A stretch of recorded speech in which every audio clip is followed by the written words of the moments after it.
ನಮಸ್ಕಾರ ಎಲ್ಲರಿಗೆ. ನಾನು ಇವತ್ತು ಮಾಡ್ತಾಯಿದ್ದೀನಿ ಬೆಂಡೆಕಾಯಿ ಪಲ್ಯ. ಬೆಂಡೆಕಾಯಿ ಪಲ್ಯ ಮಾಡೋಕ್ಕಿಂತ ಮುಂಚೆ ಬೆಂಡೆಕಾಯಿನ ಸ್ವಚ್ಛಗೆ ತೊಳ್ಕೊಂಡು ಒಣ ಬಟ್ಟೆಯಿಂದ ಒಂದು ಹನಿ ನೀರಿಲ್ದಂಗೆ ಒರೆಸ್ಕೋಬೇಕು. ನಂತರ ಬೆಂಡೆಕಾಯನ್ನು ಸಣ್ಣ ಸಣ್ಣ ಪೀಸ್ಗಳಾಗಿ ಕಟ್ ಮಾಡ್ಕೋಬೇಕು.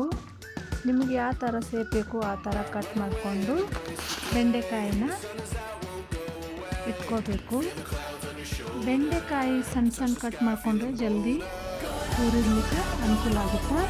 ಹಾಗಾಗಿ ನಂತರ ಒಂದು ಕಡಾಯಿ ಅಥವಾ ಒಂದು ತವದ ಮೇಲೆ ಹಾಕ್ಕೊಂಡು ಹುರಿಬೇಕು. ನಾ ಇಲ್ಲಿ ರೊಟ್ಟಿ ಮಾಡಿದ್ರಿಂದ ತವ ಕಾದಿತ್ತು, ಅದೇ ತವಕ್ಕೆ ಬೆಂಡೆಕಾಯಿಗಳನ್ನ ಹಾಕ್ಕೊಂಡು ಹುರಿತಾ ಇದ್ದೀನಿ. ಬೆಂಡೆಕಾಯಿ ಹುರಿಯೋದಕ್ಕೆ ಸ್ವಲ್ಪ ಎಣ್ಣೆ ಹಾಕ್ಕೋಬೇಕು. ನಂತರ ಬೆಂಡೆಕಾಯಿನ ಸಣ್ಣ ಉರಿಯಲ್ಲಿ ಹುರ್ಕೋಬೇಕಾಗುತ್ತೆ. ಜೋರು ಇಟ್ಕೊಂಡು ಹುರಿದ್ರೆ ಬೆಂಡೆಕಾಯಿ ಸುಟ್ಟು ಹೋಗುತ್ತೆ. ನಂತರ ಅದು ಚೆನ್ನಾಗಿ ಬೆಂದಿರೋದಿಲ್ಲ.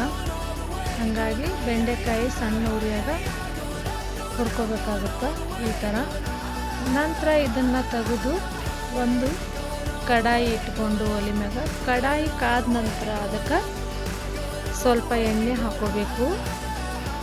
ಎಣ್ಣೆ ಕಾದ ನಂತರ ಅದಕ್ಕೆ ಮೊದಲಿಗೆ ನಾನಿಲ್ಲಿ ಕರಿಬೇವು ಹಾಕೋತೀನಿ. ಯಾಕಂದ್ರೆ ಬಿಸಿ ಎಣ್ಣೆ ಒಳಗೆ ಕರಿಬೇವು ಹಾಕಿದ್ರೆ ಅದ್ರ ಘಮ ಜಾಸ್ತಿ ಆಗುತ್ತೆ. ನಂತರ ಅದಕ್ಕೆ ಸ್ವಲ್ಪ ಸಾಸಿವೆ, ಸ್ವಲ್ಪ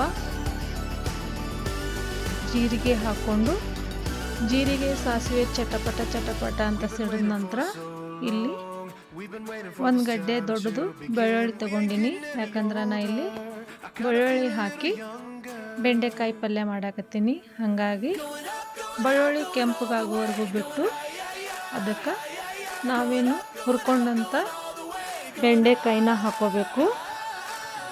ಬೆಂಡೆಕಾಯಿ ಹಾಕ್ಕೊಂಡು ಅದಕ್ಕೆ ಸ್ವಲ್ಪ ಉಪ್ಪು ಮತ್ತು ಖಾರದ ಪುಡಿ, ನಂತರ ಸ್ವಲ್ಪ ಅದಕ್ಕೆ ಅರಿಶಿನ ಹಾಕ್ಕೋಬೇಕು. ಹಾಕ್ಕೊಂಡು ಚೆನ್ನಾಗಿ ತಿರುವಾಡ್ಬೇಕಾಗುತ್ತೆ.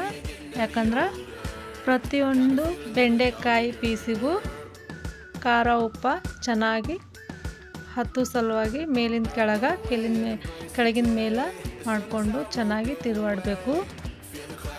ಅಂದ್ರೆ ನಮ್ಮ ಬೆಂಡೆಕಾಯಿ ಪಲ್ಯ ಎಲ್ಲಿ ರುಚಿ ಆಗುತ್ತೆ. ನಂತರ ಇದಕ್ಕೆ ಸ್ವಲ್ಪ ಶೇಂಗಾದ ಪೌಡ್ರ್ ಹಚ್ಕೋಬೇಕಾಗುತ್ತೆ. ಯಾಕಂದ್ರೆ ಶೇಂಗಾದ ಪೌಡ್ರ್ ಹಚ್ಚೋದ್ರಿಂದ ಬೆಂಡೆಕಾಯಿ ಪಲ್ಯ ಇನ್ನಷ್ಟು ಚೆನ್ನಾಗಾಗುತ್ತೆ ತಿನ್ನೋಕೆ.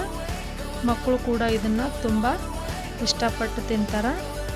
ಶೇಂಗಾದ ಪೌಡ್ರ್ ಹಚ್ಚಿ ಅದು ಸ್ವಲ್ಪ ಚೆನ್ನಾಗಿ ಹೊಂದ್ಕೋಬೇಕು ಅಂತಂದ್ರೆ 1 ನಿಮಿಷ ಬೆಂಡೆಕಾಯಿ ಪಲ್ಯನ ಮುಚ್ಚಿಡಬೇಕಾಗುತ್ತೆ.